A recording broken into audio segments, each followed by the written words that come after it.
প্রাণপ্রিয় গাজীপুরবাসী, কোরআন শুনতে হলে কিছু আদব আছে। তার ভেতরে অন্যতম ফাস্তামিউ লাহু ওয়ানসিতু, শোনা লাগবে, চুপ থাকা লাগবে। এ নির্দেশ আমি বানালাম। বলেন কার? আল্লাহ বলেন শোনাও লাগবে, চুপ থাকাও লাগবে, দুইটাই ফরজ। এরপরও কথা বললো কে? খুব জরুরি হলে ইশারা দেবেন, কথা বলবেন না ভাই। আমরা কোরআনে কারিমে প্রবেশ করছি, সুতরাং কথা সব বন্ধ। আল্লাহর চাইতে বড় কথা আর কারো আছে? কালিমাতুল্লাহি হিয়াল উলিয়া, সবচাইতে বড় কথা কার?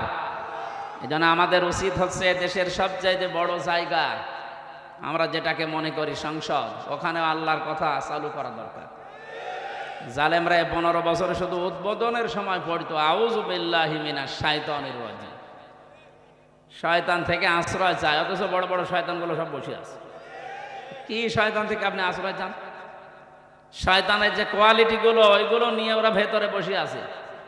শয়তানের 1 নাম্বার কোয়ালিটি হচ্ছে পৃথিবীতে শয়তান অপচয় করে বেশি। ইন্নাল মুবাদ্দিরিনা কানু ইখওয়ানাশ শায়াতিন ওয়া কানা শাইতানু লিরাব্বিহি কাফুরা। পৃথিবীর বহু নিকৃষ্ট কাজ আছে, সেই কাজগুলো করলে মানুষ শয়তান, শয়তানের ভাই। আল্লাহ কোরআনে দেয়নি, অথচ যারা অপচয় করে তারা শয়তানের ভাই। আরে 15.5 বছরের সবচাইতে বেশি অপচয় হয়েছে। এক পদ্মা সেতু বানানোর প্রথম টার্গেট দিল যে 12,000 কোটি টাকা হলে হয়ে যাবে। এরপরে আবার দিল টার্গেট, না 20,000 লাগবে, আবার দিল না 30,000, এরপরে আবার দিয়েছে 32,000। যে প্রথম টার্গেটটা দিয়েছিলেন তো আন্দাজে দেন না, ঠিকভাবে দিয়েছিলেন। বাকি 3 বার যে বাজেট বাড়ালেন, তার মানে এর ভেতরে কিছু মারিং কাটিং আছে। যত বড় বড় প্রজেক্ট বানিয়েছে সবগুলোতে অত বড় বড় মারিং কাটিং ছিল। এক কথা বলছেন না কেন? এটা অপচয় না? সুতরাং অপচয় যারা করেছেন, আপনি শয়তানের ভাই। আর শয়তানের ভাই বলছে আউযু বিল্লাহি মিনাশ শাইতানির রাজিম, আমি শয়তান থেকে আশ্রয় চাই। শয়তানের দ্বিতীয় কাজ হচ্ছে উচ্ছৃঙ্খল। কি বলেন তো? আপনি তাকান, 15.5 বছরে ওই দলে যারা ছিল সবগুলো উচ্ছৃঙ্খল। আগস্টের 5 তারিখের আগ পর্যন্ত যেভাবে মানুষ পিটিয়েছে, বিশেষ করে যে ছাত্র জনতাকে, যাদেরকে নিষিদ্ধ করা হয়েছে, এই দলটা কি বড় বড় ছোরা দিয়ে ছড়ে দিয়ে মানুষকে মনে হচ্ছে গাছের উপরে কোপ দিচ্ছে। জীবিত মানুষদেরকে কুপিয়ে এভাবে মেরে বিদায় করে দিল। হিন্দুকেও ছাড়ে না এরা। এই যে বিশ্বজিৎ, ও বলেছিল যে ভাই আমি একটা হিন্দু মানুষ, আমি হাফ হাতা না, আমি ফুল হাতা। ফুল হাতা ছিল না? আপনি বোঝেন ফুল হাতা কি? এই কথা বললাম কেন, ওকে যে মেরেছিল সে শাওন আমার সাথে জেলে ছিল। ও আমাদের রাইটার ছিল, আমাকে এসে বলতো যে ভাই, ও বারবার নিষেধ করতো আমারে, মেরেন না ভাই, আমি অন্য ধর্মের মানুষ, আমি শিবির না। কিসের শিবির? শিবির আমি শিবির জানি নাকি? আমি একটা হিন্দু মানুষ। আপনি নাই আমার অন্তত জিনিসপত্র দেখেন, আমি আপনার মতো হাফ হাতা না, আমি ফুল হাতা। এরপরও ছাড়ি নাই, একেবারে কোপের পরে কোপ দিয়ে শেষ করে ফেলেছি। যে কাজগুলো যারা করেছে, যে উচ্ছৃঙ্খল যারা, এরা শয়তানের সরাসরি শয়তান, এরা শয়তানের ভাই না। উচ্ছৃঙ্খল যারা, এরা সরাসরি শয়তান। শয়তানের আরো গুণ আছে, তার ভেতরে অন্যতম গুণ হচ্ছে ও হচ্ছে যৌনতা ছড়াতে ভালোবাসে। কথা বুঝতেছেন? ও জান্নাত থেকে আদম আর হাওয়াকে বের করে দেবে, এই প্ল্যান ওর ছিল না। ওর প্রথম প্ল্যান ছিল কি করে এদেরকে উলঙ্গ করা যায়। এই টার্গেট নিয়ে 15.5 বছরে অনেকে এই চেষ্টা চালিয়েছিল, জাতিকে কি করে উলঙ্গ করা যায়। বলেন, এখনো পর্যন্ত ষড়যন্ত্র থামেনি, এখনো চলছে। এই যে মানবাধিকারের নাম নিয়ে আজ যারা সমকামিতাকে প্রমোট করছে, উপদেষ্টার ভেতরেও নাকি 2 জন এই দলে আছে। আমরা শক্তভাবেই বলছি, এটা যেহেতু শুধু মাহফিল না, এখান থেকে সারা দেশে মেসেজ যাবে।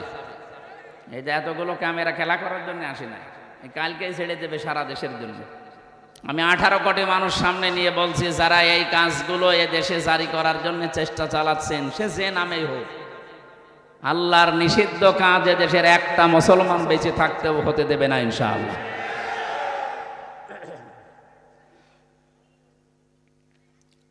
তো যৌনতা ও ভালোবাসে, এজন্য আদম এবং হাওয়াকে কি করে উলঙ্গ করা যায় এরকম মন নিয়ে জান্নাতের মেন গেটে বসে বসে কাঁদছিল। হযরতে আদম একটু গেছে বাইরে, হাওয়া আলাইহিস সালাম কান্নার আওয়াজ শোনার পরে ফিরে আসলেন। গেটের কাছে দেখে একজন কাঁদতেছে, ডাক দিয়ে বলেন, আপনি কাঁদেন কেন? ও বলছে, আমি আমার জন্য কাঁদি না, তোমাদের জন্য কাঁদি। আমি গোপন ভাবে সংবাদ পেয়েছি, তোমরা যে আরামে আছো জান্নাতে, জান্নাতে আল্লাহ তোমাদের বেশি দিন রাখবে না, এখান থেকে তোমাদেরকে বের করে দেবে। গোপন ভিত্তিতে সংবাদ পেয়েছি, আমি চিন্তা করছি যে আমি না হয় চলে যাব, তোমাদেরকে আল্লাহ এ আরামে রাখবে না। মেয়েদের যতগুলো অভ্যাস দুনিয়ায় আল্লাহ বানিয়েছেন, দেখবেন মেয়ে লোকের একটা অভ্যাসে ওরা এক জায়গায় যদি শান্তি একবার পেয়ে যায়, জীবন চলে গেলে ওই জায়গা ছাড়তে চায় না। এখানে কি নড়াচড়া হারে আমার আওয়াজ আসে কেন?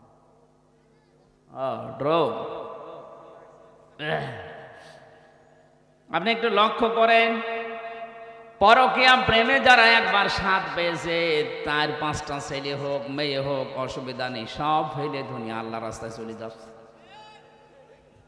এরকম মহিলা পাননি? ওরা একবার যদি কোনো কাজে আনন্দ পায়, শান্তি পায়, জীবন চলে যাবে। কিসের মান সম্মান আর কিসের ছেলে মেয়ে? একবার মেয়েরা যদি কোনো চেয়ারে বসে শান্তি পায়, জীবন গেলেও চেয়ার থেকে উঠতে চায় না। 15.5 বছর এটা হয়েছিল, উঠতে চাচ্ছিল। এত কিছু হয়ে গেছে 15.5 বছরে, কত মায়ের বুক খালি হয়েছে, এরপরও দেশ এপার থেকে ওপার চলে গেছে। না, আমি যেভাবেই হোক আমার চেয়ার চাই। এ কথা বলে নাই? এটা শয়তানের কথা। কার কথা? হযরতে হাওয়া আলাইহিস সালাম বললেন, আপনি কাঁদবেন না, কাঁদার আগেই তো আপনি কথা বলার আগে কাঁদেন। কি অভ্যাস আপনার? তামাম পৃথিবীর দিকে তাকাবেন, শয়তান মার্কা মানুষ যারা, ওরা দেখবেন কথা বলার আগে কেঁদে ফেলে। আমাকে বানিয়ে বলছি, আপনি একটু খেয়াল করে দেখবেন, কথা বলার আগে উনি কেঁদে ফেলে। আমার কেউ নেই, কেউ নেই। তোর কেউ নেই, আমি কি করবো? কাঁদার দরকার কাকে? যা বলতে চাস বলবি তো না, আগে কান্নাকাটি করি না। এই যে কথা বলার আগেই কেঁদে ফেলে, এটা শয়তানের অভ্যাস। তাহলে এইগুলো যারা নেয় তারা আসলে কি বলেন বলেন? ভেতরে ঢোকার পরে যখন বলেছে যে ওই গাছের কাছে যাওয়া নিষেধ, এখানে গোপন একটা বিষয় আছে, যদি গাছের ফল খেতে পারো জীবনের মতো চিরস্থায়ী হয়ে যাবা। এই কথা যখন বিশ্বাস করছিল না, তখনও কসম দিয়েছে আল্লাহর নামে। অকসামাহুমা ইন্নী লাকুমা লামিনান নাসিহিন। আমার কথা বিশ্বাস হচ্ছে না, আমি কিন্তু আল্লাহর নামে কসম দিয়ে বলছি, আমি তোমাদের হিতাকাঙ্ক্ষী। তামাম দুনিয়াতে খোঁজ খবর নিয়ে দেখবেন, 57টা মুসলিম রাষ্ট্রে এই মুসলমানদের ঈমান আর আমল ধ্বংস করার জন্যে শয়তান যারা আসে, ওরা কিন্তু হিতাকাঙ্ক্ষী সেজে আসে। আমাদের দেশে আসে নাই, বিভিন্ন এনজিওর নাম নিয়ে, ব্যারাকের নাম নিয়ে এসেছে, কারিতাস, কত রকমের নাম নিয়ে, ওয়ার্ল্ড ভিশন নামে নাম দিয়ে এসেছে, সেবা করার নাম নিয়ে, হিতাকাঙ্ক্ষী বন্ধুর নাম নিয়ে এসে আমাদের আসল বিষয় নিয়ে চলে যাচ্ছে। শয়তানের যতগুলো অভ্যাস বলছি একটা একটা করে আমি দেখছি, এদেশের বহু মানুষের চরিত্রের সাথে মিল আছে। কথা বলেন না কেন? হযরতে হাওয়া শেষ পর্যন্ত স্বামীকে ম্যানেজ করে যখন ফল খেলেন, প্রথম নাম্বারে তার পোশাক আশাক খুলে পড়ে গেল। শয়তান দূর থেকে লজ্জার স্থান দেখে খিলখিল করে হাঁটছিল। আমার প্রথম বিষয় এটা, শয়তান যৌনতা ছড়াতে ভালোবাসে।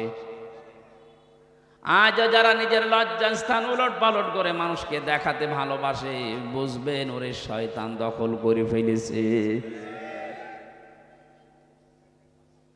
তাহলে শয়তান যৌনতা ছড়াতে ভালোবাসে, উচ্ছৃঙ্খলতা ছড়াতে ভালোবাসে, শয়তান অপচয় করতে ভালোবাসে। কথা বলেন না কেন? এই সমস্ত চরিত্রের মানুষগুলো সংসদে বসে বসে পড়তো আউযু বিল্লাহি মিনাশ শয়তানির রাজিম। কিসের শয়তান তারা? আপনি তো নিজেই শয়তান, আপনাকে তো তাড়ানো দরকার ছিল। এই জন্য কোরআনে কারিম যারা আমরা শুনতে এসেছি, আমাদের উচিত হবে চুপ করে থাকা আর শোনা। শয়তান অন্তত আশপাশে যেন না থাকে, এই জন্য শয়তান তাড়ানোর দোয়াটাও আমরা পড়ে নিলাম। কি আমরা যারা সত্যি এখানে এসেছি কোরআনে কারিম শোনার জন্য, আজ আমরা সৌভাগ্যবান। কারণ সবাইকে আল্লাহ কোরআনের জ্ঞান দেয় না। মাইয়ুরিদিল্লাহু খায়রান ইউফাক্কিহু ফিদ্দীন, আল্লাহ যার কল্যাণ কামনা করে তাদেরকে আল্লাহ কোরআনে কারিমের হাদিসের জ্ঞান দান করেন।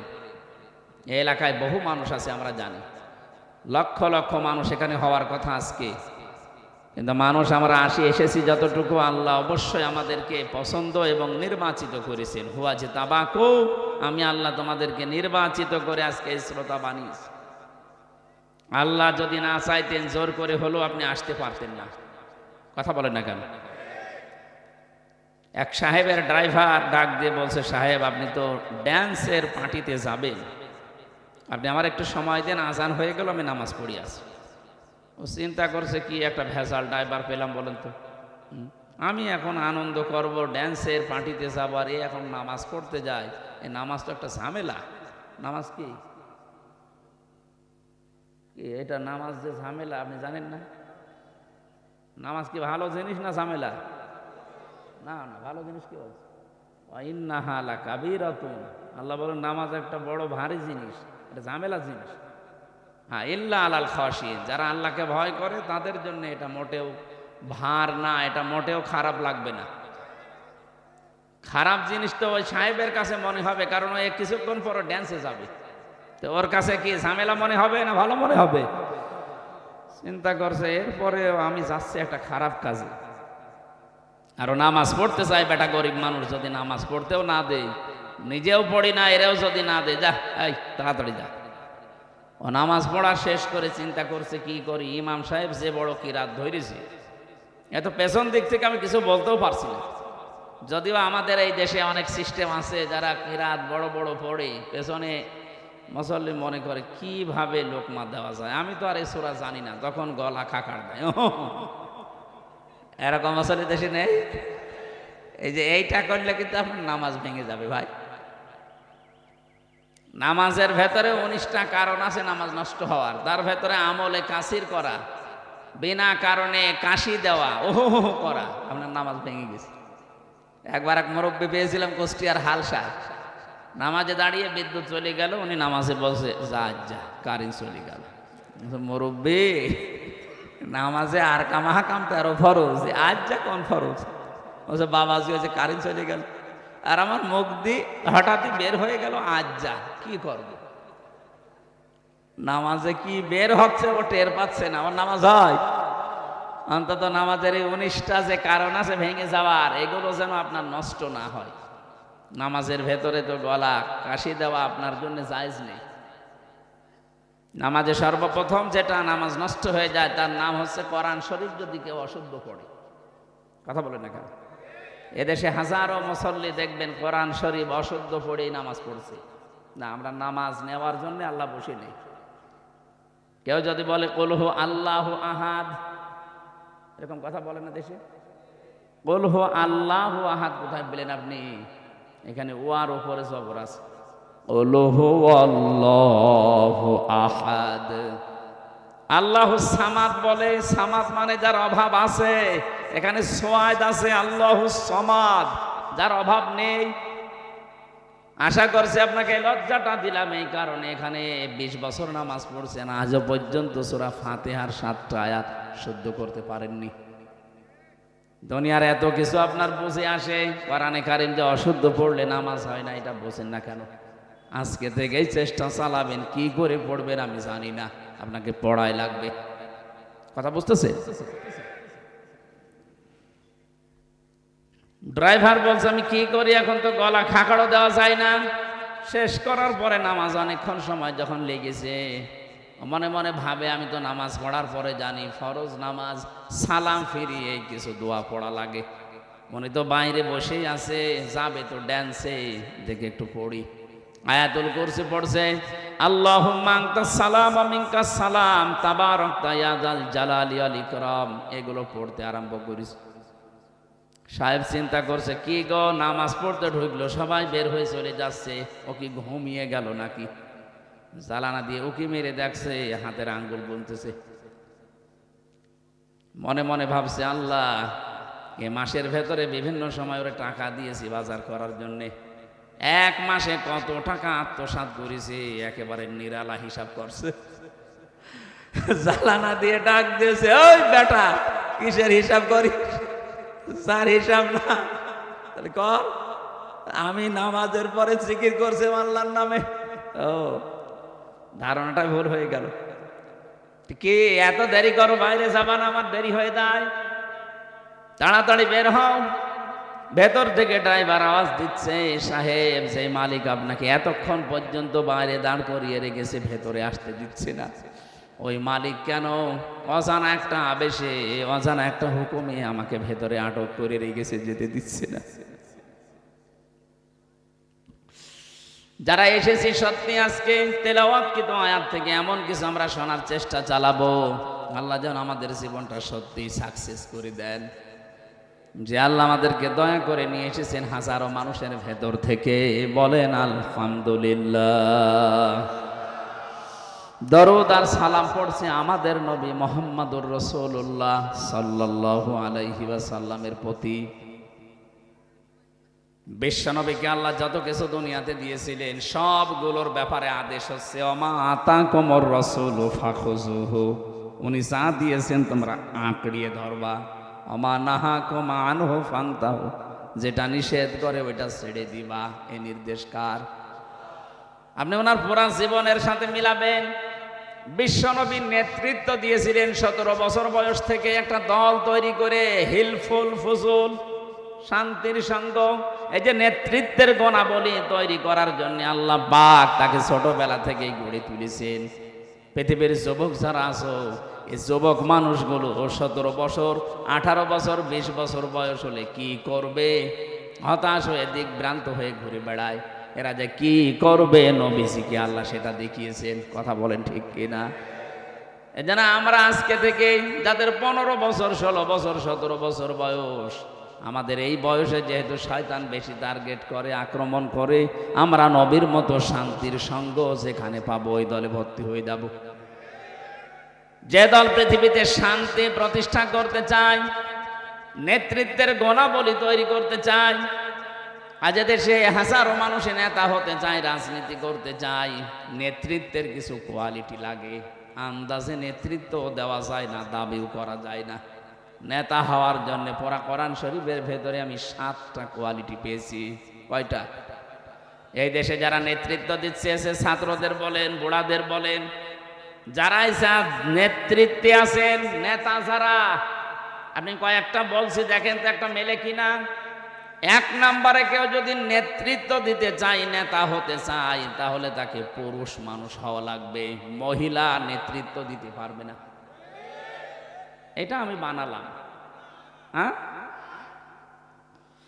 সূরা নিসা 34 নম্বর আয়াতের প্রথম অংশে আছে, আর রিজালু কাওয়ামুনা আলান নিসা। আল্লাহ পাক বলেন পুরুষরা হবে নেতৃত্ব দানকারী আর মেয়েরা থাকবে তাদের আন্ডারে। এই সঠিক কথাগুলো আজ 53 বছরে কোরআনের এই অনুষ্ঠানগুলোতে বলা হয় না। মানুষের জন্য এই কথা শুনলে নতুন মনে করে, এ আবার কি বলছে? এটা কি নতুন কথা? বলেন বলেন, আপনারা তো বলতে দেননি এতদিন। এটা না বলতে বলতে নেতৃত্বের এই জায়গাগুলোতে তাকান। আমরা হয়েছি জোগালি আর ওরা রাজমিস্ত্রি। আজকে থেকে কোরআনের সিদ্ধান্ত জানলাম, নেতা হতে হলে মহিলা হওয়া লাগবে। বলেন বলেন, নেতা হতে হলে মহিলা হওয়া লাগবে, কি পুরুষ হওয়া লাগবে। শুধু মাহফিল শুনতে এসে আপনি ধরা পড়ে গেছেন।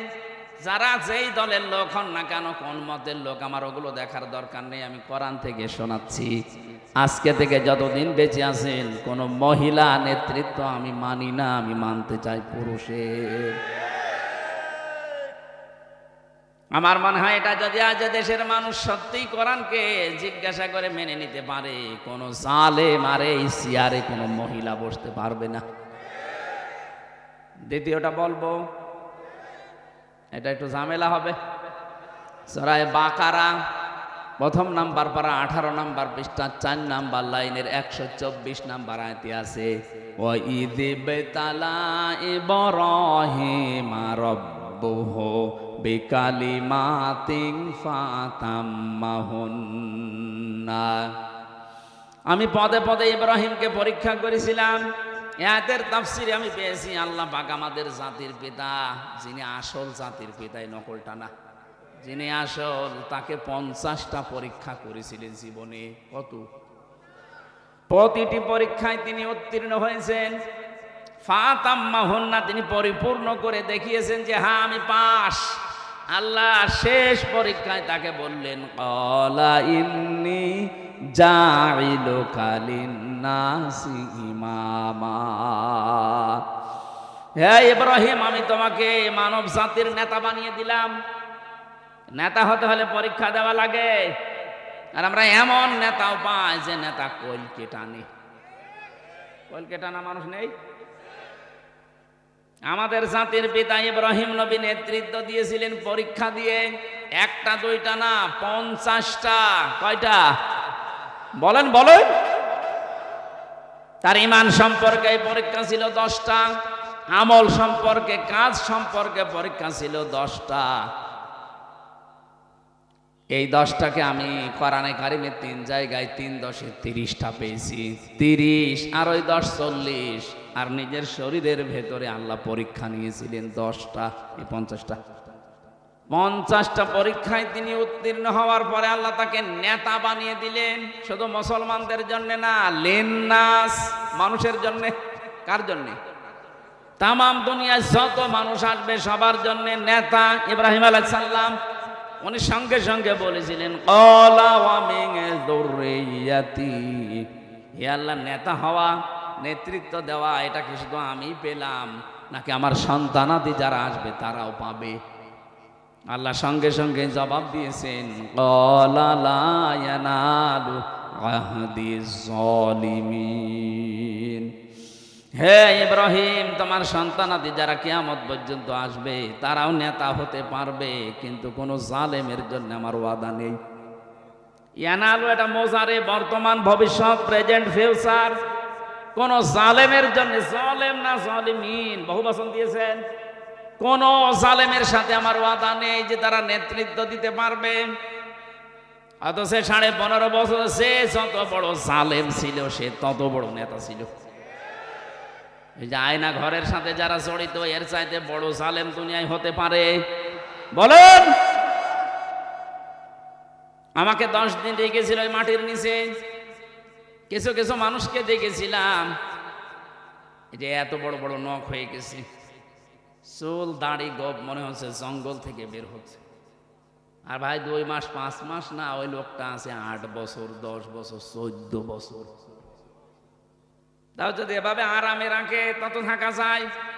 এই যে পায়ের ভেতরে এভাবে হাত দেয়, আমি নিজে দেখেছি পায়ের ভেতরে এভাবে হাত দিয়ে, সামনে যে লোহার ব্যারিকেড আছে এই রডের সাথে হাত হ্যান্ডকাপ দিয়ে লাগিয়ে দেয়।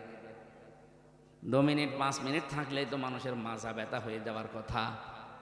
আমার 10 দিনে এমন ব্যথা হয়েছে, এই পেছনে এখনো পর্যন্ত এই হাড়ের ভেতরে ব্যথা করে। আমার সাথে মুফতি ফখরুল ভাই ছিলেন, উনি দেখতাম 60 হয়ে হাত পা ছেড়ে দিয়ে ঘুমিয়ে আসে। এই জেলখানার এই ফাঁসির কন্ডেম ছেলে, আপনাদের এই গাজীপুরের কাশিমপুর 4 নাম্বারে। রাতের বেলা মাঝে মাঝে বলতাম, ভাই আপনি এইভাবে করে শুয়ে পড়েন।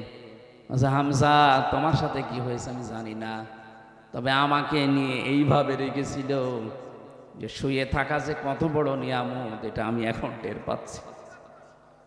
আমি যে হাত পা ছেড়ে দিয়ে এভাবে 60 হয়ে শুয়ে পড়ি, এটা আমার জন্য একটা নিয়ামত। আমার 1 দিন 2 দিন না, বছরের পর বছর এইভাবে রেখে দিয়েছিল। 1.5 মিনিট থেকে 2 মিনিট সময় দিত টয়লেট করার জন্য। 50 ছোলা কয়েকটা দিত, সকালে 30-40টা ছোলা দিত, তাও তো পচা। দুপুরবেলা খাবার দিয়েছে, মনে হচ্ছে কেউ মাখিয়ে দিয়েছে। এত বড় জুলুমের সাথে যারা জড়িত, কি জানতো না যে এখানে মানুষ আছে? আপনি এরপরেও জালেমের পক্ষে কথা বলেন। আপনি মানুষ। এখনো পর্যন্ত এদেশে অনেক জালেমের দোসররা জালেমদের পক্ষে স্ট্যাটাস দেয়।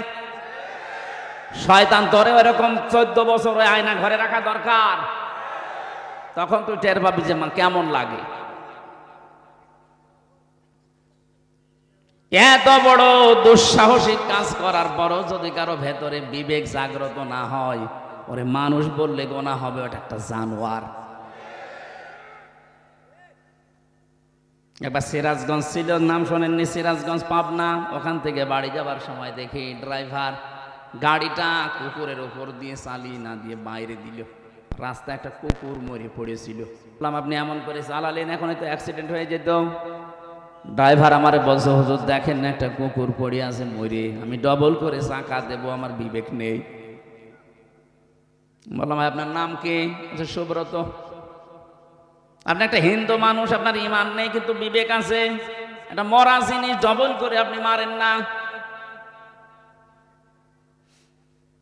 যাই বলেছে ভাই একটা মরা জিনিস ডবল করে মারলে কি হয়? মরলেই কি আর না মরলে কি? তাও তো কুকুর একটা। ড্রাইভার আমার দিকে ঘুরে বলছে, হুজুর আপনি কি আসলেই হুজুর? হ্যাঁ, আপনি কেমন হুজুর? আপনি দেখেন একটা মরা কুকুর পড়ে আছে, আমি ডবল করে চাকা চালিয়ে দেব, আমার বিবেক কি মরে গেছে? আপনার এই কথাটা শোনার জন্যই তো আমি ছিলাম। আপনি একটা হিন্দু মানুষ, ইমান আপনার নেই কিন্তু বিবেক আছে, এই জন্য ডবল করে আপনি মরা জিনিস মারতে পারলেন না। অথচ 2006 সালের 28 অক্টোবর জসিম ভাইয়ের মতো মানুষকে রাজপথে পিটিয়ে মারার পরে লাশের ওপরে ড্যান্স দিয়েছে। এদেরকেও আপনি মানুষ বলেন?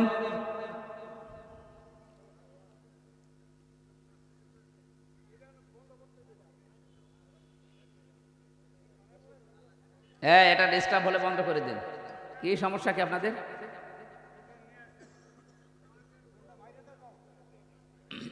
না না না, আমাদের কথা বুঝতে হবে ভাই। একটু এলোমেলো হয়ে গেলে কিন্তু আপনি হারিয়ে যাবেন। যে কথাটা বোঝানোর জন্য এটা নিয়ে আসলাম, এই মানুষগুলোকে রাস্তায় যখন আমাকে চোখ বেঁধে নিয়ে যেতে মাটির তলা দিয়ে দেখতাম দেওয়ালের ওপরে এই নখ দিয়ে খুশিয়ে খুশিয়ে লিখে রেখেছে, ভাই কারা কি আসেন জানি না, যদি একটু বাইরে যেতে পারেন তবে আপনি এই নাম্বারে একটু জানাবেন যে আমি বেঁচে আছি। এটা যে কোন বছরও জানে না, কোন মাস তাও জানে না, কি বার তাও জানে না, কয়টা বাসেও তাও জানে না, আন্দাজের উপরে চলতেছে। একদিন 2 দিন না, 14 বছর। মানবতার সামনে মহা কৌতুক করে যারা আজ মানবতার ফেরিওয়ালা নাম দিয়েছেন, মানব দরদি নাম দেন, আপনি কিসের মানুষ দাবি করেন? আপনি কিয়ামতে যখন উঠবেন আপনার এখানে লেখা থাকবে জালেম। টের পাবেন তখন কত ধানে কত চাল।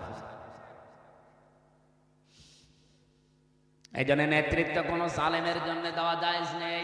এটা আল্লাহর পক্ষ থেকে, নাকি আমি বানালাম? বলেন বলেন।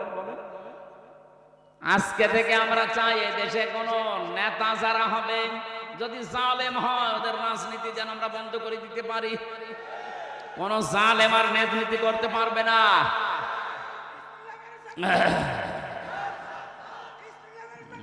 ঠিক আছে, আমার মনে হয় এখন যে সময় চলছে, যারা জালেম ছিল আমরা তো জানি, কারা মিথ্যা মামলা দিয়ে, মিথ্যা সাক্ষী দিয়ে, চাঁদাবাজি করে, গুম করিয়ে, খুন করিয়ে, আয়না ঘরের সাথে জড়িত থেকে যারা অত্যাচার করেছেন এই 15.5 বছর, আমরা চাই তাদের নামের তালিকা করে করে মোড়ে টোড়ে টাঙিয়ে দেন। কিয়ামতের আগে কোনো জালেম যেন এলাকায় ঢুকতে না পারে। এটার দ্বারা 2টা উপকার হবে, দেশে জুলুম বন্ধ হয়ে যাবে।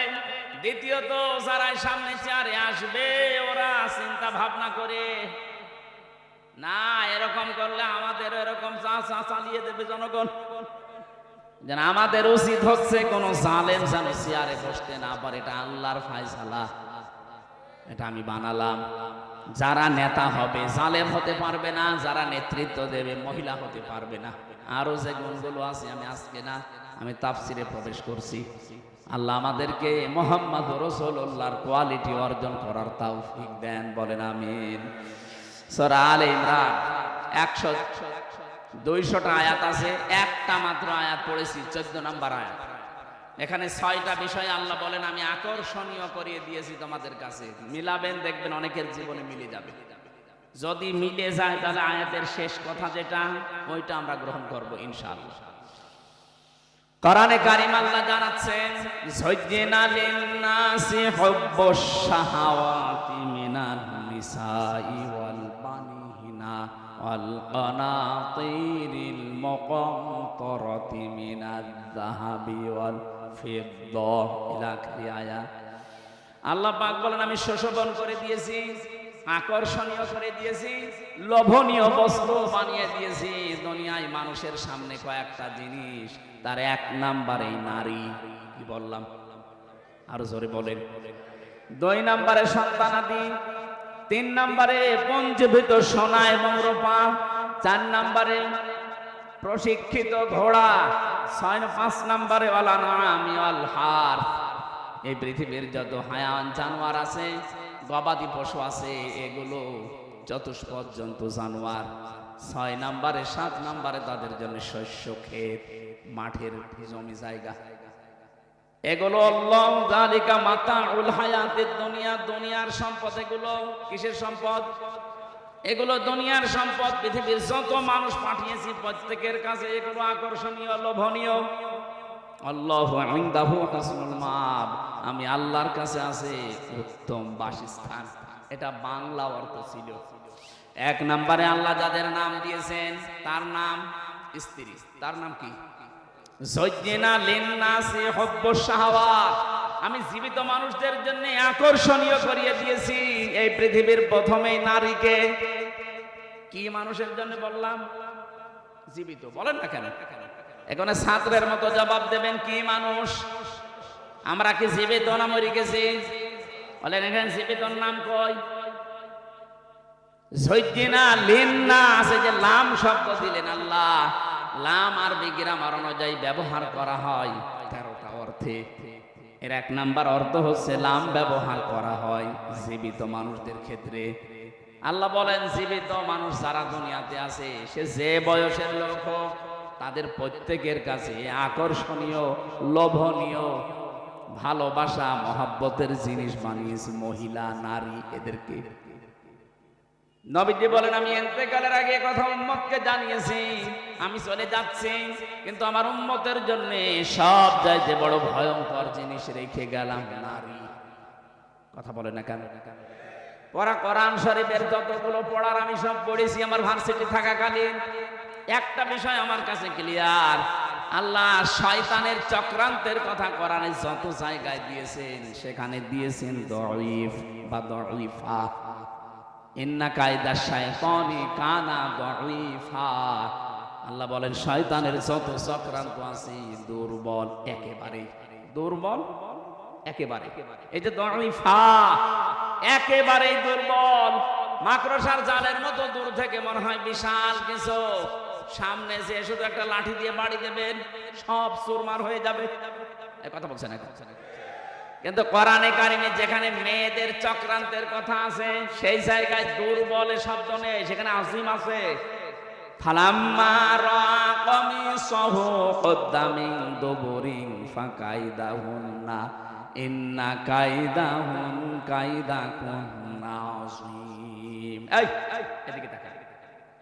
আল্লাহ পাক এখানে কায়দা কু, কায়দা কি লেখেননি, কায়দা কুন্না দিয়েছেন বহু বছর। যদিও আয়াতটা নাযিল হয়েছিল জুলাইখার ব্যাপারে, কিন্তু কন্যা বহু বচন দিলেন কেন? কা কমা কন্যা বহু বচন দেওয়ার কারণ কি? কারণ জুলেখা শুধু একা না, কিয়ামত পর্যন্ত এরকম দুর্বিসন্ধি জুলেখা দুনিয়ায় আসবে। তাদের চক্রান্ত এত ভয়ঙ্কর, শয়তানের চাইতেও ভয়ঙ্কর।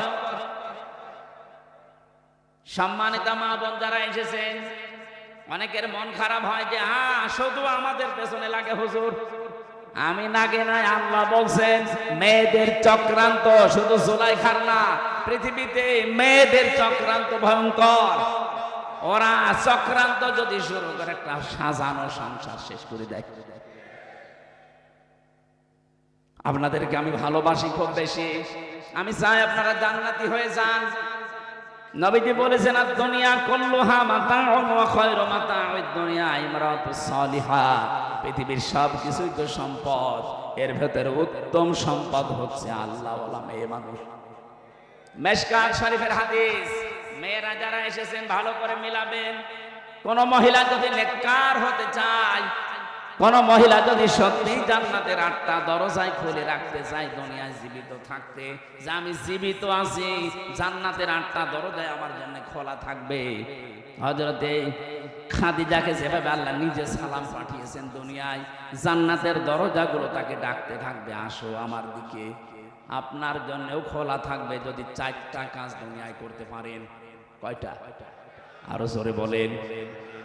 1 নম্বরে বিশ্বনবী জানিয়েছেন, কোন মহিলা যখন তার স্বামী বাড়িতে আসবে কর্মজীবন শেষ করে, মাঠে ঘাটে চাকরি বাকরি ক্ষেত খামার শেষ করে যখন বাড়িতে আসবে, ইদা নাজারা ইলাইকা ইলাইহা ইদা নাজারা ইলাইহা সাররাতুহু, তার দিকে নজর দেওয়ার সঙ্গে সঙ্গে যেন সে স্বামীকে আনন্দ দেয়, হাসি খুশি দিয়ে, অভ্যর্থনা দিয়ে, কথাবার্তা দিয়ে, ব্যবহার দিয়ে, খেদমত দিয়ে, যেভাবেই হোক স্বামীকে যেন সে আনন্দ দেয়। তার ব্যবহারে, আচরণে, চেহারা দেখে স্বামী যদি একটু হাসে, আল্লাহর আরশ পর্যন্ত তার সাথে হাসবে।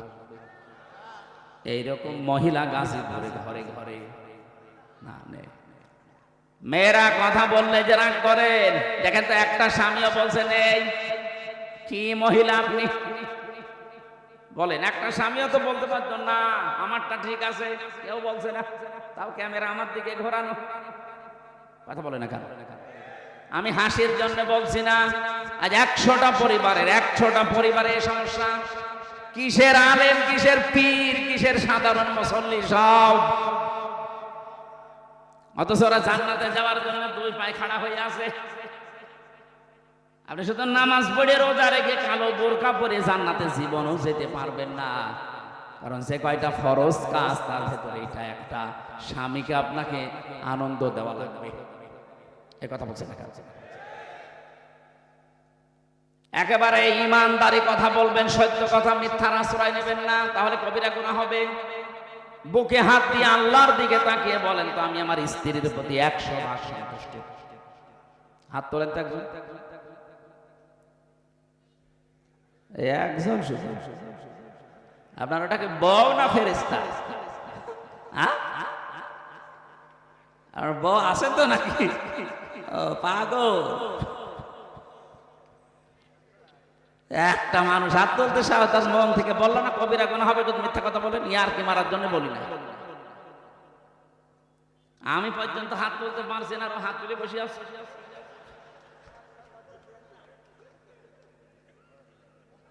না না ভাই, চলছে এটাই।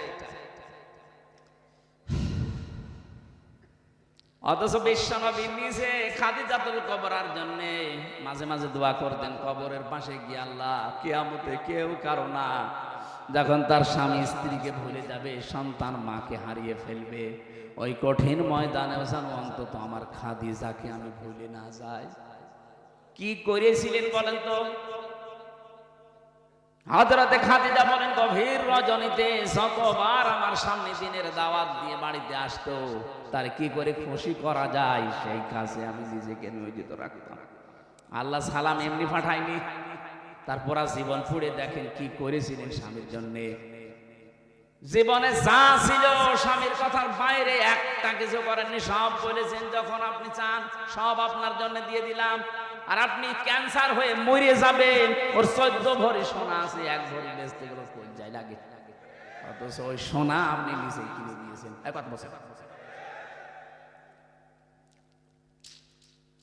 দ্বিতীয় নম্বরে পেয়েছি ইদা গাবা জাওজাতিহা হাফিজাতুহু, যখন তার স্বামী বাইরে যাবে তখন ওই মহিলা নিজের যতটুকু সম্ভ্রম ইজ্জত আছে এটা হেফাজত করে রাখার চেষ্টা চালাবে। অনেক মহিলা আছে নামাজও পড়ে, রোজাও রাখে, দেখি হজও করে এসেছে, স্বামী বাইরে গেলে বাইরের পুরুষের সাথে তখন পরকীয়া প্রেমে লিপ্ত হয়। মোবাইলে তো আছে, এমনকি অন্য পুরুষকে বাড়িতে ডেকেও নিয়ে আসে। বলেন সুবহানাল্লাহ। আপনি নামাজ পড়ে, কিসের নামাজ পড়েন আপনি? আপনার এই নামাজ বাদ দিয়ে দেওয়া দরকার। নামাজ যদি আপনাকে পরপুরুষের সাথে গল্প করায় বন্ধ করতে না পারে, তো সেজদা দিয়ে শোনান। কারণে কথা বলেন এখানে। আল্লাহর নবী মুহাম্মদুর রাসূলুল্লাহ ৩ নম্বরে বলেন, স্বামী যদি তাকে কোনো আদেশ করে, সে স্বামীর আদেশ যদি জায়েজ হয়, ওটা জীবন চলে গেল সে ওটা মানে। ঠিক আছে, আমি নিজে স্বামী, আমি আমার ঈমান থেকে বলছি, কোরআন সামনে নিয়ে। একটা মানুষ অসুস্থ হওয়ার জন্য, একটা মানুষকে অশান্তিতে থাকার জন্য আমার মনে হয় এই বাংলাদেশে 100 ভাগের 98 ভাগ দায়ী তার বউ। একটু যদি ছাড় দিয়ে চলতে পারতো যে আমার জন্য লোকটা করে নাকি, ওই জায়গায় যদি আমি থাকতাম তো 2 দিনও টিকে থাকতে পারতাম না। মাথার ঘাম পায়ে ফেলে যে লোকটা এই করে, আর আমি একটু থেকে একটু হলে আন্দাজে তার নামে উল্টাপাল্টা কথা বলে ধারণা করি। আমি এত জান্নাত পাওয়ার জন্য আশা করে আছি, কিসের জান্নাত পাবেন আপনি? তো জাহান্নামে হয়ে বসে আছেন। বিশ্বনবী জানিয়েছেন 4 নম্বরে যে স্বামী বাইরে থাকবে, কিন্তু ওই মহিলা নিজের স্বামীর সম্পদ এবং সন্তানকে দ্বীনের পথে চালানোর চেষ্টা চালাবে। শুধু চালানোর চেষ্টায় চালাবে না, নিজের স্বামীকে ওয়াতুইনু আলা যাওজাতিহা ওয়াতুইনু আলা দীনি যাওজাতিহা, তার স্বামীকে সে দ্বীনের পথে চলার জন্য উৎসাহ দেবে। স্বামী যদি দিনের কোনো কাজে, ভালো কোনো কাজে আঞ্জাম দেয়, যদি তার কাছে সময় কম দিতে পারে, তখন চিন্তা ভাবনা করবে কি করে স্বামীকে আরো উদ্বুদ্ধ করা যায়। কোন মহিলা যদি সত্যি স্বামীকে উদ্বুদ্ধ করে দিনের কাজে চলতে ফিরতে সাহায্য করে, ও বিবি হালিমা, বিবি রহিমার সাথে কিয়ামতে জান্নাতে থাকতে পারবে। নারীদেরকে আল্লাহর নবী ভয়ঙ্কর বললেন যে এদের মতো ফিতনা, এদের মতো ভয়ঙ্কর জিনিস আমি আর তোমাদের জন্য রাখলাম না। আজ তামাম দুনিয়ার দিকে তাকিয়ে আমরা যেটা দেখি, সব পাপের মূল হয় মহিলা, নয় জমি জায়গা। বলেন বলেন, এখান থেকে ফিরে থাকা কত বড় কঠিন।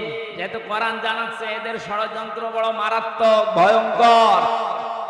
ছোটখাটো বিষয় নিয়ে পরিবারে তুমুল আকারে এমন কিছু করে, শেষে সংসারই ভেঙে যায়, অথচ বিষয়টা তেমন বড় না। আপনি মায়েকে হয়তো মায়ের জন্য 1000 টাকা দিয়ে শাড়ি কিনেছেন, স্ত্রীর জন্য 800 টাকা দিয়ে, মাত্র 200 টাকা কম বেশি 3 দিন কথা বলে না। এই কথা বলছেন না কেন? আর মেয়ে লোক যদি একবার পরিবারে রাগ করে, ও পুরুষ মানুষ মানসিক রোগী হতে বেশি দিন সময় লাগে না। ডাক্তার এখন পরীক্ষা করে জানাচ্ছে মেয়েদের জন্য স্বামীকে আনন্দ দেওয়ার যতগুলো জিনিস আল্লাহ দিয়েছে, এই পুরুষ মানুষ মানসিক শান্তি পাওয়ার জন্য যদি মেয়েদের কাছে আসে, তার স্ত্রীর কাছে, ও সারাদিনের পরিশ্রান্ত শরীরের অর্ধেক আমার আল্লাহ দূর করে দেয়। আমার মানে হাদিসটা পুরো উল্টিয়ে ফেলেছি আমরা। সারাদিনের পরিশ্রান্ত শরীর ওর কাছে নিয়ে যাওয়ার পরে মানসিক শান্তি দূরের কথা, অর্ধেক ক্লান্তি দূর না, আরো ক্লান্তি সেগিয়ে বসে যে কি মুখ না, মনে হচ্ছে পেশা বেশি আছে। এরকম বউ আছে কার বাড়ি? হাত তোলেন তো। 1 জন 2 জন তোলেন তোলেন, কোনো ভয় নেই, ক্যামেরা আমার দিকে মারা, তোলেন হাত।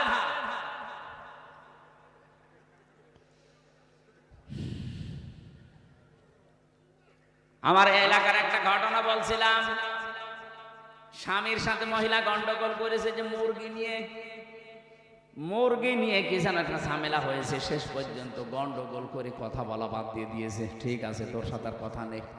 স্বামী এই রাতে শীতের সময় স্ত্রীর কাছে যায় না, বাইরে খড়কুটায় আগুন লাগিয়ে তাপ নেয়।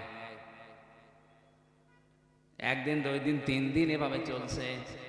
খাবার মাবার বাইরের হোটেল মোটেলে বিভিন্ন জায়গায় খেয়ে খেয়ে সময় কাটাচ্ছে। আল্লাহর ইশারা একদিন ওর লুঙ্গিতে আগুন লেগে একেবারে জায়গা মতো আগুন লেগে গেছে। স্ত্রী জ্বালানার ফাঁকা দিয়ে চিন্তা করছে যে অবস্থা, এখনো যদি কিছু না বলি ও তো সব শেষ হয়ে যাবে, কথা তো আমি বলবো না, আমার প্রেস্টিজ নষ্ট হবে। অথচ আজকে হাদিস পড়লাম, মেশকাত শরীফের ভেতরে আছে, স্বামী স্ত্রীর গন্ডগোল হওয়ার পরে যে আগে থেকে কথা আরম্ভ করবে সে বেহায়া, বেলজ্জা, নির্লজ্জ না, সেটা চাই যে আমার সম্পর্কটা ঠিক। এই জন্যেই তোমার সাথে আগে কথা বলা শুরু করে। এই গন্ডগোলের পরে যদি স্বামী স্ত্রী বা মুসলমানদেরকে আগে থেকে নিজে কথা বলা আরম্ভ করে, ও যেন একটা ছাগল সাদগা দেওয়ার সওয়াব পায়। চিন্তা কর, আমি কথা বললে আমার প্রেস্টিজ নষ্ট হবে, আমি ছোট হয়ে যাব, ও যাক সব পুড়ে যাক, কিছু বলবো না। মনে মনে ভাবে যদি সবই পুড়ে যায় যে আমার আবার কি হবে। শেষে জ্বালানা থেকে মুখ ঘুরিয়ে অন্যদিকে তাকিয়ে বলছে, আমি কারোর সাথে কথাও বলি না, কারো লুঙ্গিতে আগুন লাগলে তাও বলি না। আর স্বামী চিন্তা করছে হচ্ছে কি, তাকিয়ে দেখে লুঙ্গিতে আগুন, ডাক দিয়ে বলে, রব্বুল আলামিন, তওবা করছি, জীবনে কোনোদিন আর বউর সাথে কথা বন্ধ করব, এখনই পুড়ে মরে যেতাম। এদের চক্রান্ত বড় ভয়ঙ্কর। এদের এই ছোট মনের কারণে আজ হাজার হাজার স্বামী তার নিজের আপন বোনের সাথে, আপন ভাইয়ের সাথে সম্পর্ক রাখতে পারছে না। এটাকে আমি বেশি বলে ফেললাম। কুষ্টিয়ায় আমি 9 সালে যে ওসি সাহেবকে পড়াতাম, নিজের আপন ভাইয়ের সাথে 30 বছর সে কথা বলে না। খুব নিচে, খুব বড় বিষয় না, এই বর কারণে আজ কত বছর হয়ে গেল নিজের আপন মায়ের পেটের ভাই কথা বলে না। আমাকে মাঝে মাঝে দুঃখ করে কেঁদে ফেলত। কথা বলতে গেলে আবার এদিকে সংসার টিকবে না। কেন বহু স্বামী আমরা এই ঝামেলায় পড়ে আছি, এই স্ত্রীর ছোট মনের কারণে অনেক স্বামী নিজের আপন বোনের খোঁজ খবর নেয় না। টাকা পয়সা খরচ করবেন, তার হক আদায় করবেন, দেখবেন ওর মন পাবেন না। অথচ বিশ্ব নবী নিজে বলেন, আমি যখন নবুয়ত পেয়ে আসলাম, নবুয়ত পেয়ে আসার পরে আমি ভয় পেয়েছিলাম জিবরাইলকে দেখে। ডাক দিয়ে বললাম, খাদিজা আমাকে ঢেকে দাও, জাম্মিলুনি, আমি ভয় পেয়েছি। হযরতে খাদিজা ওই দিন সেই কটা কথা বলেছিলেন তার প্রথম নাম্বারে, কাল্লা, কখনোই না, আল্লাহি মা ইয়াখজিক আল্লাহু আবাদান। হে আমার স্বামী, হে আবুল কাসেম, ভয় পান কেন? কোনো ভয় নেই আপনার। আল্লাহ কখনো আপনাকে লাঞ্ছিত, অপমানিত, ভয় ভীতি দেখাবেন না। ইন্নাকা লা তাসিলুর রাহিমা, কারণ আপনি রেহেমের সম্পর্কগুলো ঠিক রাখেন। আত্মীয়তার সম্পর্ক, রক্তের সম্পর্ক আপনি ঠিক রাখেন। আপনাকে আল্লাহ জিন, পরি, ভূত, বেতনি এগুলো দিয়ে ভয় দেখাবে না, আপনি কখনো ভয় পাবেন না। স্ত্রী বলছে, অথচ এই স্ত্রীর কারণে আজ হাজারো মানুষ আমরা নিজের আপন আত্মীয়র সাথে সম্পর্ক রাখতে পারছি না। এই কথা বললি না কেন?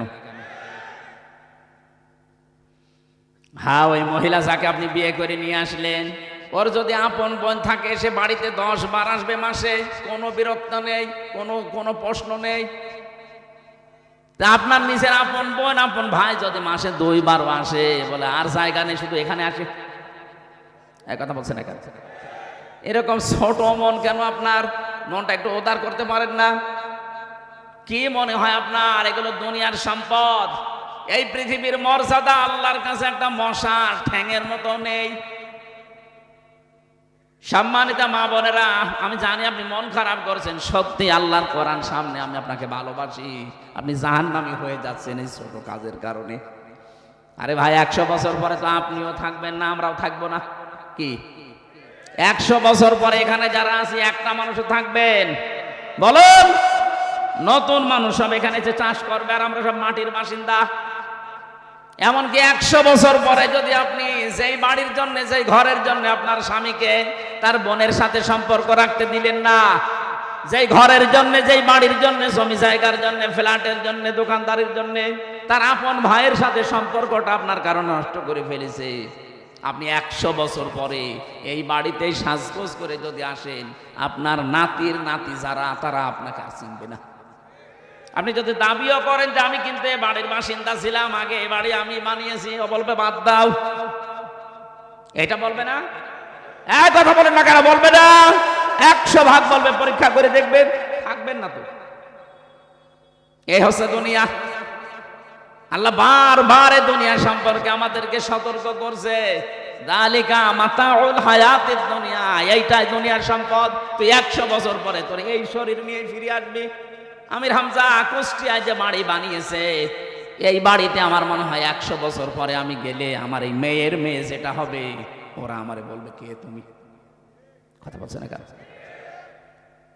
থাকতে দেওয়া তো দূরের কথা, যদি বলি যে নিচতলায় যে গ্যারেজ আছে, গ্যারেজে একটু থাকি, বলবে না আপনি অন্য জায়গায় যান। এই হচ্ছে দুনিয়া। আর আপনি এদের জন্য আজ সিন্ডিকেট করে হাজারো মানুষকে কষ্ট দিচ্ছে। এই যে ব্যবসায়ীরা সিন্ডিকেট করে যারা মানুষকে কষ্ট দিচ্ছেন, তারা আল্লাহর ভাষায় জালেম। কার জন্য আপনি টাকা পয়সা গোছালেন সিন্ডিকেট করে? আপনার মেয়ের জন্য, ছেলের জন্য, বর জন্য? বাস্তবতা বোঝেন। এই টাকা পয়সা ভোগ করার জন্য তারা দুই পায়ে খাড়া আছে, কিন্তু পাপ ভোগ করার জন্য একটাও খাড়া নেই। এটা বাস্তব কিনা বলেন? বলেন না কেন? সুতরাং আমরা যেন এরকম পাগল হয়ে না যায়, আমি সহ যারা আছি এই পাগল হব না আমরা। এই পাগলামি করবেন, পাগলামি করবেন তো ধরা খাবেন। আপনার পাপ নেওয়ার জন্য কেউ রাজি না, অথচ এই অন্যায়ের কারণে যে পাপ হয়ে গেল। এই টাকা পয়সা অর্থ সম্পদ ভোগ করার জন্য আপনার বউ দুই পায়ে খাড়া আছে। নেককার নারীর বৈশিষ্ট্য বেশি।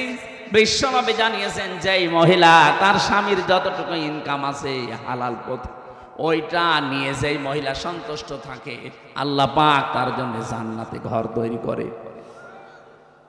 এই পৃথিবীর স্বামীরা খারাপ, আমি নিজেও বলছি খারাপ আমরা, কিন্তু এই পৃথিবীতে এখন যত স্বামী আছে তামাম দুনিয়া মিলে ফেরাউনের মতো এত খারাপ স্বামী কারো কপালে আছে না।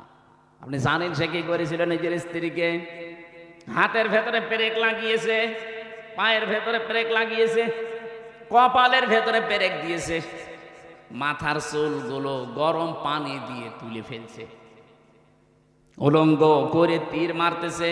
এরকম কঠিন অবস্থা। হযরত জিবরাইলকে আল্লাহ বললেন, জান্নাতটা তুলে নিয়ে আমার বান্দির সামনে ধর।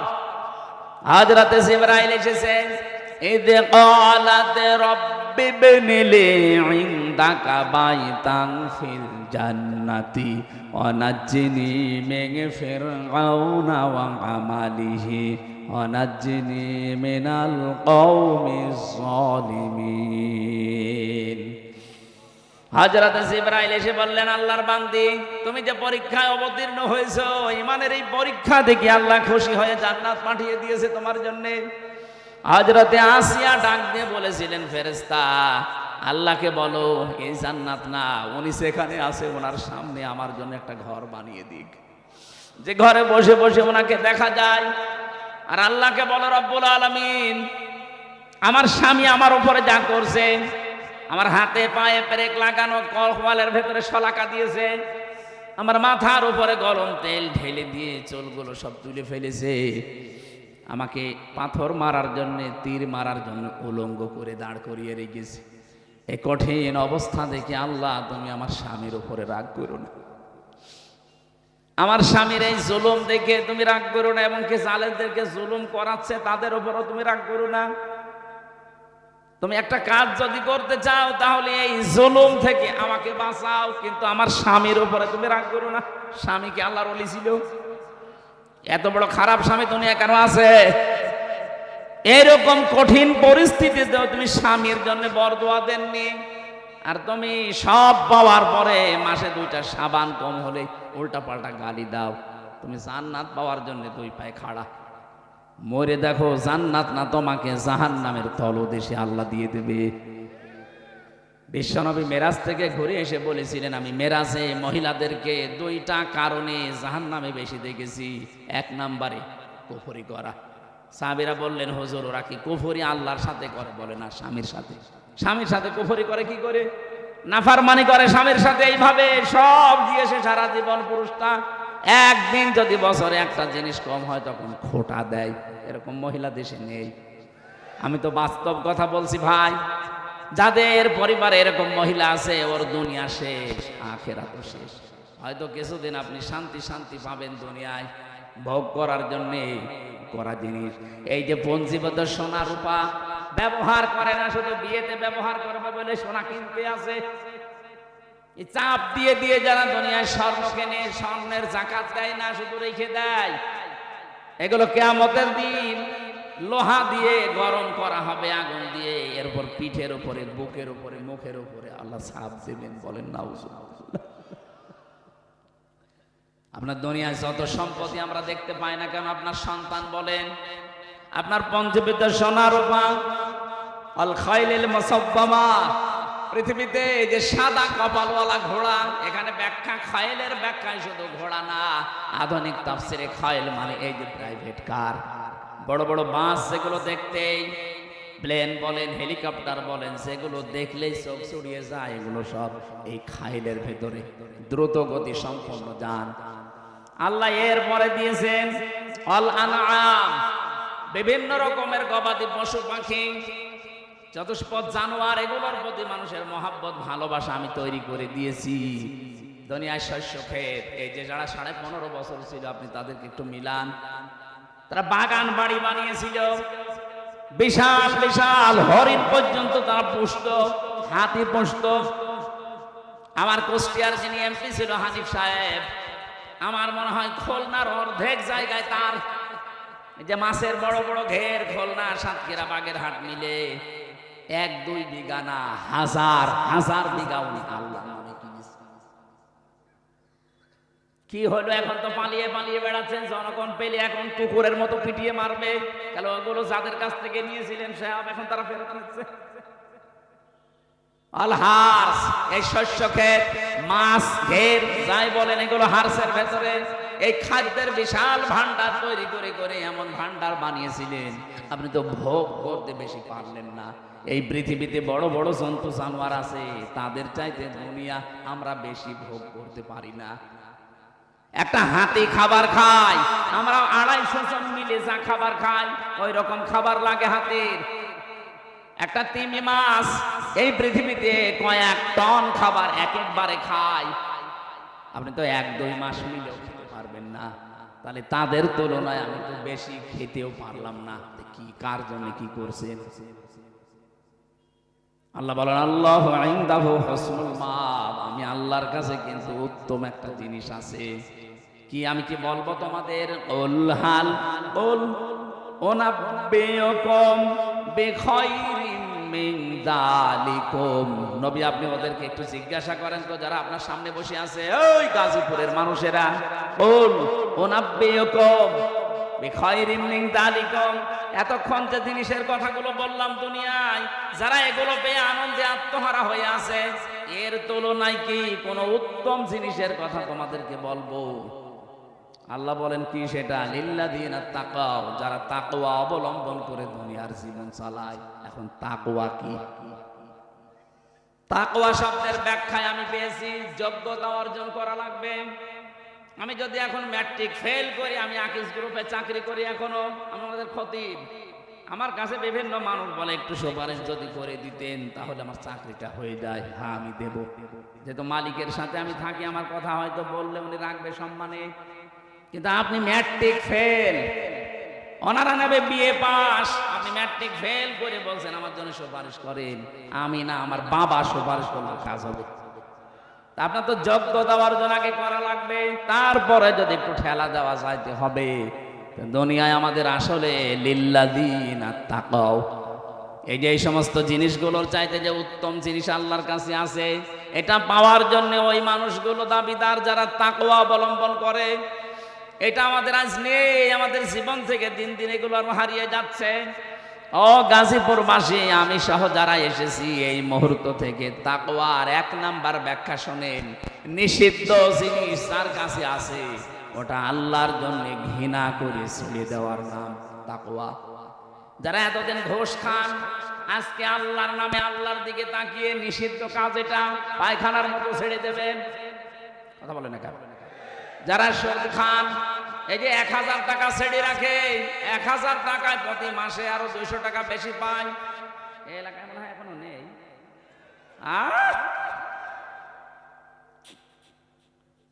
যারা 1000 টাকা ছেড়ে রাখে মাসে আরো 200 টাকা করে বেশি নেয়, এরা মায়ের সাথে জেনা করছে। আরে নাউজুবিল্লাহ, তাই প্যান্ডেলের নিচে এখান থেকে বের হয়েছে, আবার টাকা ছাড়বে। কথা বলে না কেন? আমি জানি এটা ওয়াজে বন্ধ করা সম্ভব না, এটার জন্য আইন দরকার। আর আমরা এইটাই চাচ্ছি, সামনে যারা আসবে তারা যেন এই আইন পাশ করে। এইরকম মানুষ পাঠানো লাগবে না। যদি আপনি পাঠান আনিসুল হকের মতো, আরো আল্লাহর আইনগুলো তুলে দেবে। যদি হাসান মাহমুদের মতো মানুষ পাঠান, ও শয়তান দেশটাকে ধ্বংস করবে, সব শেষ করে। এখন শয়তানের কথাবার্তারা দেখেছেন, বলছে আমরা বিএনপির সাথে মিলে আন্দোলন করব গণতন্ত্র পূর্ণ উদ্ধারে। এরা জবাই করা দরকার। শয়তান নির্বাচন ব্যবস্থাটা ধ্বংস করার পেছনে এই শয়তানগুলো দায়ী। এই আনিসুল হক একটা, এই হাসান মাহমুদ একটা। আর এখন বলছে এদেরকে টপ দিয়েছে, আমরা তোমাদের সাথে আছি গণতন্ত্র উদ্ধারে। আমরা এই টপে যদি দেশের যারা সাধারণ মানুষ যদি ওদের টপে পড়ে, আবার আপনি 30 বছর আয়না করে থাকবেন। আপনি টের পাননি আপনার মাকে এতিমের মাল আত্মসাতের মামলা দিয়ে বছরের পর বছর জেল খাটিয়েছে, অথচ সেই টাকার মামলা দিয়েছে, ওই টাকার কয়েক গুণ বেশি টাকা ব্যাংকে পড়িয়েছে। তারে তো আরো পুরস্কার দেওয়ার কথা ছিল, এই মিথ্যা মামলা দিয়ে হিংসার বশবর্তী হয়ে তার জীবনটাই নষ্ট করে দিল। যে সাবেক 3বারের প্রধানমন্ত্রী, এই দেশে সেনা প্রধানের স্ত্রী, প্রেসিডেন্টের স্ত্রী, এরপরও যদি তার এই অবস্থা হয়, এখন যদি আবারও কেউ ওই সন্তানদের ফাঁদে পা দেয়, আমার মনে হয় দেশটা আরো 30 বছর পেছিয়ে যাবে। তাকওয়ার ব্যাখ্যা একটাই, আসল ব্যাখ্যা এটা। দুনিয়াতে যেটা নিষিদ্ধ শুধু ছেড়ে দেবেন না, নিষিদ্ধ কাজগুলো ঘৃণা করে ছেড়ে দেওয়ার নাম তাকওয়া।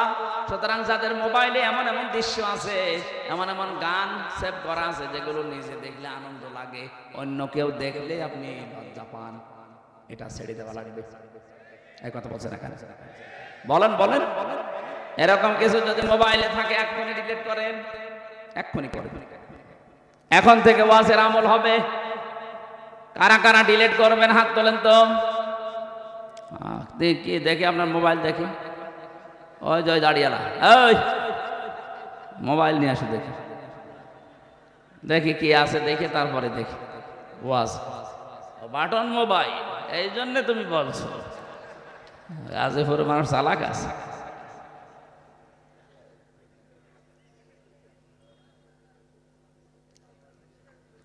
আল্লাহ রাব্বুল আলামিন বলেন, ইনদা রাব্বিহিম, তাদের রবের নিকটে জান্নাতুন, এমন একটা বাগান আছে, তাজরি মিন তাহতিহাল আনহার, তলদেশ দিয়ে নদী আর নহর প্রবাহমান থাকবে।